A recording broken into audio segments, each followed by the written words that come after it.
Ravi Prakash Siliconandhra hospital Kuchipudi super speciality వైద్య సేవలు పూర్తిగా ఉచితం. వైఎస్ఆర్ ఆ పేరు వినగానే అందరికీ కూడా ఒక ప్రేమ, ఒక ఆప్యాయతతో కూడిన ఒక పరిపాలనా విధానం గుర్తొస్తుంది. ఎందుకంటే పరిపాలనకి ఈరోజు మానవత్వాన్ని అద్ది ప్రతి ఒక్కరి గుండెల్లో చిరస్థాయిగా నిలిచిపోయారు వైఎస్ఆర్ గారు.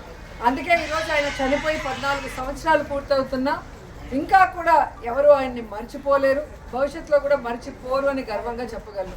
ఎందుకంటే ఈ రాష్ట్ర రాజకీయాల్లో పెను మార్పును తీసుకొచ్చి పేదవాడికి నేనున్నాను అంటూ ఆయన ఇంటి వద్దకే అన్నీ కూడా తీసుకొచ్చి అందించిన ఘనత వైఎస్ఆర్ కుటుంబానికే దక్కింది.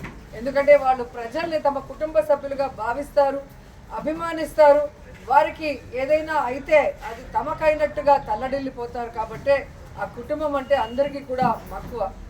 ఎంపీసీ బైపీసీ విద్యార్థులకి ఒక వరం CA CMA కోర్సులు. CA CMA చదివే విద్యార్థుల్లో 40% మంది ఎంపీసీ మరియు బైపీసీ విద్యార్థులే మాస్టర్ మైండ్స్. కానీ రాజశేఖర రెడ్డి గారు ఏ విధంగా అయితే తన పాదయాత్రలో ఒక ప్రపంచనాన్ని సృష్టించారో, ప్రజల కష్టాల్ని, రైతుల కష్టాల్ని, ముఖ్యంగా పేదవాడి కష్టాన్ని దగ్గర నుంచి చూసి అవన్నీ దూరం చేయాలి అని ఒక నిర్ణయం తీసుకొని ముఖ్యమంత్రి అయిన తర్వాత ఆయన చేపట్టిన అనేక చారిత్రాత్మక నిర్ణయాలతో, సంక్షేమ పథకాలతో మరి ప్రతి ఒక్కరి గుండెల్లో కూడా ఈరోజు నిలిచిపోయారు.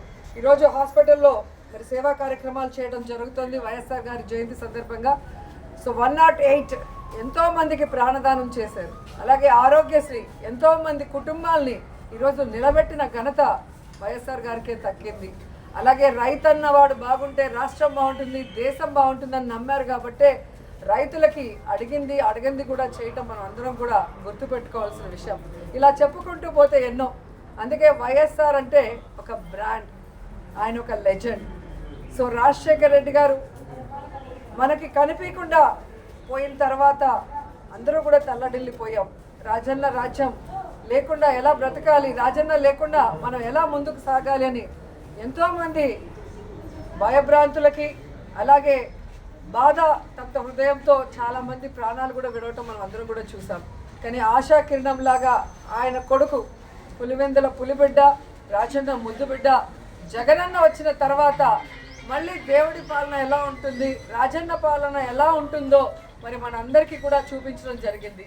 కానీ మొన్న ఎలక్షన్స్లో మనం ఓడిపోవటం అనేది కొంచెం బాధాకరమైన విషయమే. అయినా మనం ఓడినా గెలిచినా, అధికార పక్షంలో ఉన్న ప్రతిపక్షంలో ఉన్న మనం ఎప్పుడూ ప్రజల పక్షానే, రాజశేఖర రెడ్డి ఆశయాలకు అనుగుణంగా ఏ విధంగా అధికారంలో ఉన్నప్పుడు పరిపాలించారో జగనన్న, ఈ 5 సంవత్సరాలు కూడా రాజన్న పరిపాలన మళ్ళీ తీసుకురావడానికి మనం అందరం కూడా కలిసికట్టుగా పోరాడాలని కూడా అందరినీ కోరుకుంటున్నాను.